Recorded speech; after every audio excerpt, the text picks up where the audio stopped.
आपने अपने आसपास ये सब वस्तुएं देखी होंगी।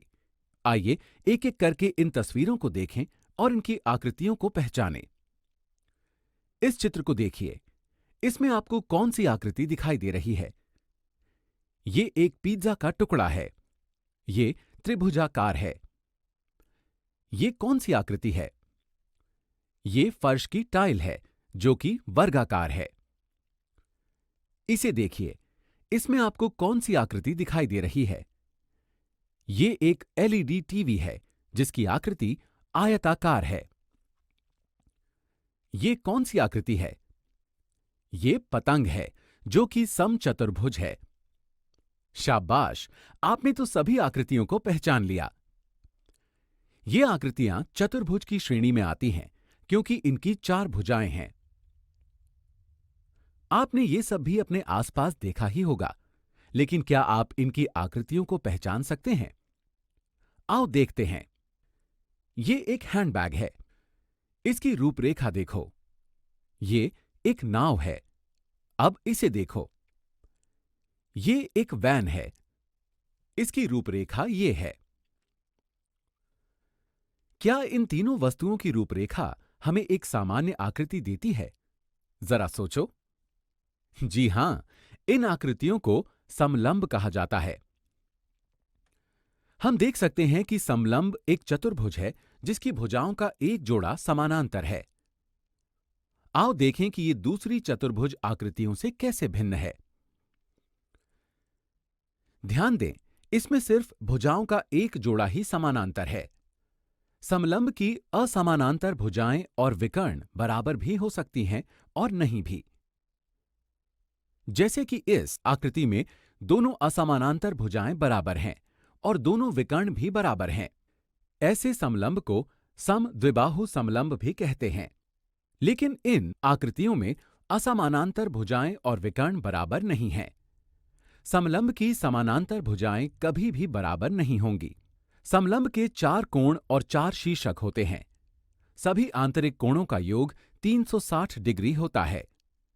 सभी बाहरी कोणों का योग भी 360 डिग्री होता है। अगर हम असमानांतर भुजाओं के मध्य बिंदु को मिलाते हुए एक रेखाखंड खींचें, तो वो रेखाखंड भी समानांतर भुजाओं के समानांतर ही होगा। तो इस वीडियो में हमने समलंब चतुर्भुज के बारे में क्या सीखा? 1. इसकी 4 भुजाएं हैं। 2. सिर्फ भुजाओं का एक जोड़ा ही समानांतर है। 3.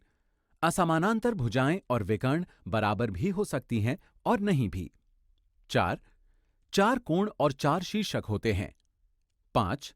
आंतरिक तथा बाहरी कोणों का योग 360 डिग्री है। उम्मीद है आपकी समझ अब और बढ़ गई होगी। हम सब समलंब के बारे में पढ़ चुके हैं। आइए अब कुछ दिलचस्प उदाहरणों से आपकी समझ देखते हैं। देखिए, ये एक शीशा है जो कि आयताकार है। हमने इसे 2 टुकड़ों में तोड़ दिया है। अब आप बताइए कि हर टुकड़े की 4 भुजाएं हैं, तो ये कौन सी आकृति है? जी हां, ये दोनों चतुर्भुज हैं। अब क्या आप बता सकते हैं कि ये किस विशेष प्रकार के चतुर्भुज हैं? क्योंकि ये आयताकार शीशे के टुकड़े हैं, तो क्या ये भी आयताकार हैं? उम्मीद है आप दो 90 डिग्री के कोणों को देखकर भ्रमित नहीं होंगे और इन टुकड़ों को आयत या वर्ग नहीं समझेंगे। ध्यान से देखिए, इन टुकड़ों में भुजाओं का एक जोड़ा समानांतर है। चारों कोण भी 90 डिग्री नहीं हैं, इसलिए ये दोनों टुकड़े समलंब चतुर्भुज हैं। आइए दूसरा उदाहरण देखें। यहां पर 2 समलंब चतुर्भुज हैं। आप इनके विकर्णों के बारे में क्या कह सकते हैं? क्या इन दोनों चतुर्भुजों में इनके विकर्ण बराबर होंगे? आइए देखते हैं। समलंब आकृति 1 समद्विबाहु समलंब है क्योंकि इसमें दोनों असमानांतर भुजाएं AD और BC बराबर हैं, इसलिए दोनों विकर्ण भी बराबर होंगे। इसलिए विकर्ण AC तथा BD बराबर हैं। लेकिन समलंब आकृति 2 में दोनों असमानांतर भुजाएं FG और EH बराबर नहीं हैं, इसलिए इसमें दोनों विकर्ण EG और FH भी बराबर नहीं होंगे। इस वीडियो में हमने समलंब के कुछ महत्वपूर्ण गुणधर्मों की उदाहरण के साथ चर्चा की।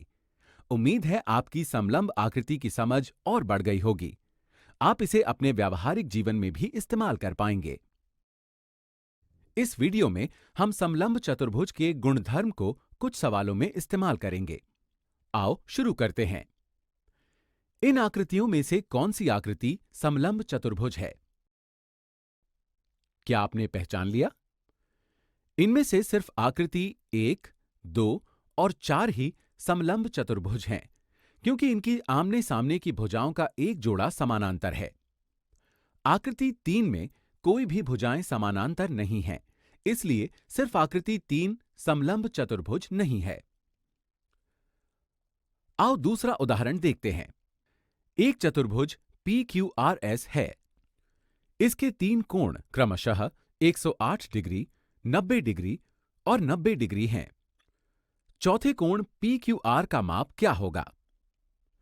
हम देख सकते हैं आकृति PQRS एक समलंब चतुर्भुज है। इसके आंतरिक कोणों का योग 360 डिग्री होता है, इसलिए कोण PQR का मान होगा 360 डिग्री घटा 108 डिग्री जमा 90 डिग्री जमा 90 डिग्री बराबर 360 डिग्री घटा 228 डिग्री, यानी कोण PQR बराबर 72 डिग्री। आइए एक और उदाहरण हल करें। समलंब चतुर्भुज EFGH के दोनों विकर्ण EG और FH की माप 5 सेंटीमीटर है। भुजा EH का माप 3.16 सेंटीमीटर है। बताइए भुजा FG का माप क्या होगा?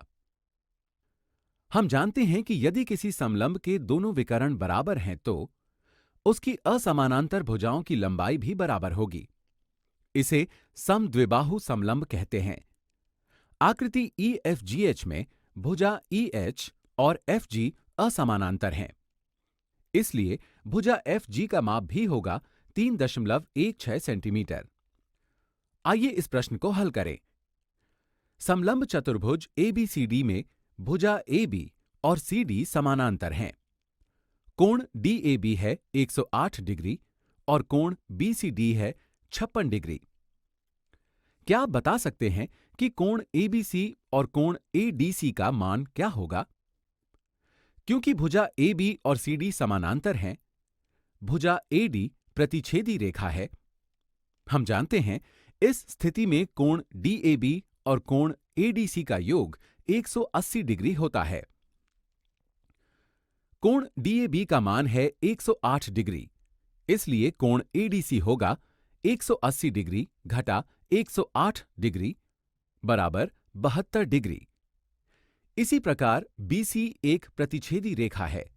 कोण BCD 56 डिग्री है, इसलिए कोण ABC का मान होगा 180 डिग्री घटा 56 डिग्री बराबर 124 डिग्री।